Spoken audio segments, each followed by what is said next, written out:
Story Detectives, and welcome to video 3 of our week 5 of home learning.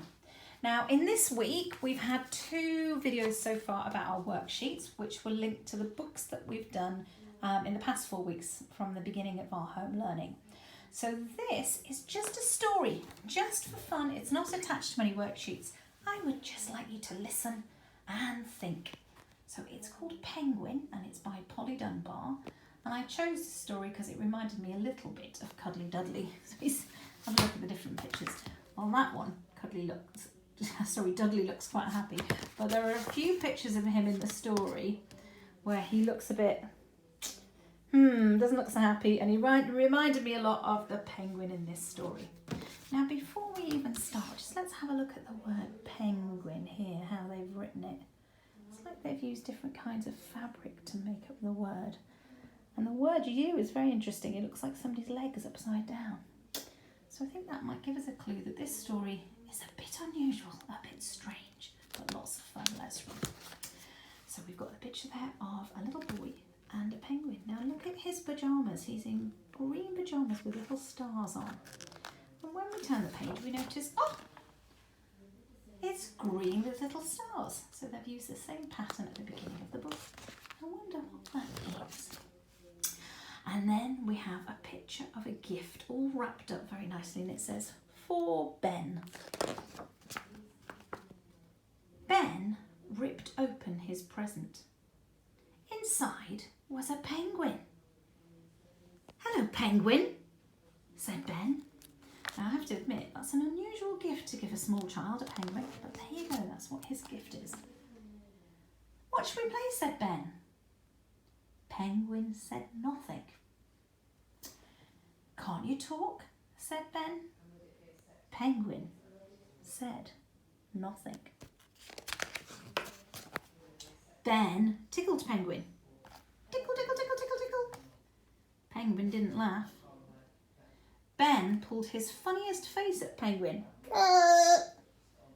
Penguin didn't laugh. Ben put on a happy hat. I like that. That's a good adjective, isn't it? A happy hat. You don't normally describe hats as happy, but I can see what they've done there because that does look quite fun. It looks like it would make you smile. And he sang a silly song. Tra-la-la-la. And he did a dizzy dance. Oh, that's a crazy picture of him dancing. Penguin said nothing. "Will you talk to me if I stand on my head?" said Ben. Oh, now look at that, upside down legs. Does that remind you of anything? Let's have a quick look at the front of the book. Aha! Now we know why there were some upside down legs for the letter U. So, "Will you talk to me if I stand on my head?" said Ben. Penguin didn't say a word. So Ben prodded Penguin and blew a raspberry at Penguin. Penguin said nothing. Ben made fun of Penguin and imitated Penguin. Waddle, waddle, waddle. Penguin said nothing. Oh dear, he's really trying to get his attention, isn't he? Ben ignored Penguin.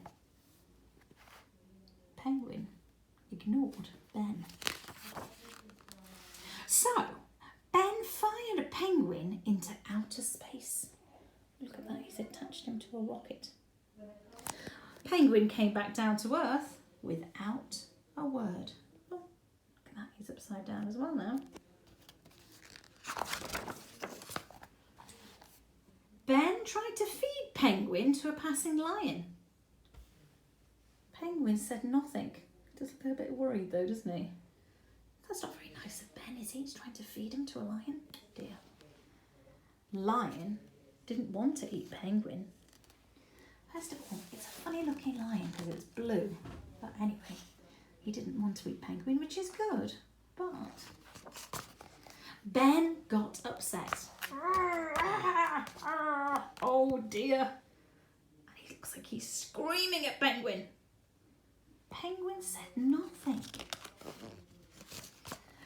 "Say something!" really cross now. Look at that. He's got a really big speech bubble. If we'd written that down, I would put some inverted commas around that because it's a direct speech, but he has got a great big exclamation mark at the end. Ooh. And the lion doesn't look very happy now, does he? Lion ate Ben for being too noisy. Oh no. Now we can see Penguin has just got a slightly more cross look on his face. He's definitely having a reaction to that. Oh dear. So the lion has eaten Ben. But don't worry, there's a happy ending. Oh, look at that. Penguin's not looking very happy at that big blue lion. Penguin bit lion very hard on the nose. That reminds me a little bit of Katerina the goose when she's chasing the robber. She nips him on the nose, I think, doesn't she? And gets him to fall over and drop all the money. Ow, said Lion. Wow, said Ben. Wow, so Ben has just come out of the lion's mouth. That must have been a rather disgusting experience, being in a lion's mouth. So, ow, said the lion, and wow, said Ben. And Penguin said, so look at this. He is going to say all these things. Let's have a look. He must have said, well, first of all, I was in a box, and then you got me out of the box, and then you played with me, and you put on a silly hat, and you went upside down, and I didn't really do anything. So then you put me on a rocket, and you sent me to space. And then there was a lion, and then you got all cross, and then the lion ate you, and I bit his nose, and there we go. So he said all that. In fact, it says, so if you look at it, it says, Penguin says everything. And at the end there, we have got a little love heart. So the penguin is obviously saying to Ben, I love you. And then at the end, we have the lion's tail with a little sign saying, the end. And this is quite interesting too when we turn the page here. Oh, look. We've got the same pattern as on the front pages, but on the front it was green, and now it's blue. I wonder why that is. Now this is definitely an unusual little book. I'm just going to go over it again and see what we can maybe surmise, we can learn from this book. So we know Ben gets a penguin as a gift. We have no idea why. I'm going to have a look. There's another little nice touch here. Put a little sign there for Ben. That reminds me a little bit of the sign at the end that says the end.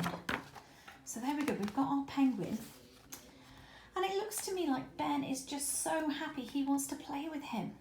And it kind of reminds me a little bit of Cuddly Duddly, because Cuddly Duddly didn't want to play with anybody, he just wanted to be by himself. Which is the opposite of Katerina the goose, who wanted to have a friend. And Ben is trying at first, he tries really hard, doesn't he? He tries to tickle him, pulls a funny face, puts on a hat, sings a song, but he can't get the penguin to say anything. He even flips upside down, but the penguin says nothing at all.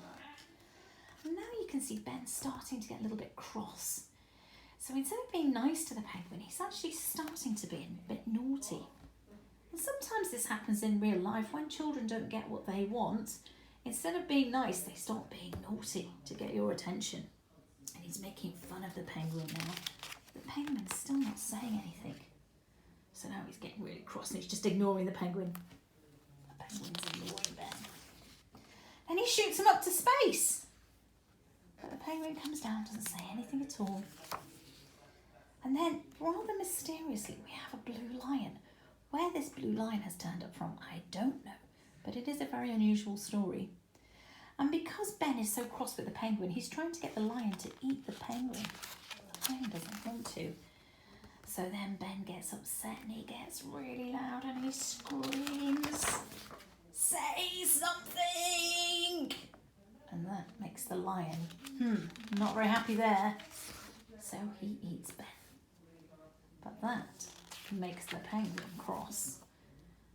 So there we have the lion just licking his paws, saying, "Oh, I've just had a nice meal." But then the penguin bites him on the nose, just like Katerina did with the robber in Katerina in the Other Goose, and then out comes Ben flying out of the lion's mouth, and then that was what we needed to get the penguin to speak, and he said all these things in pictures.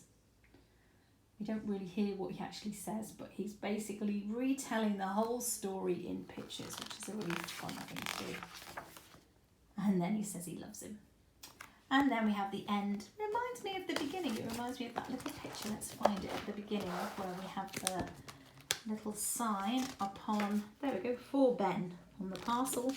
And then we've got, oops, the end there. And then, as I say, these pages have turned to blue. Now we wonder what that means. Is it anything to do with the fact that the line is blue? I don't know. What do you think, guys? That's a book that has more questions than answers, I think.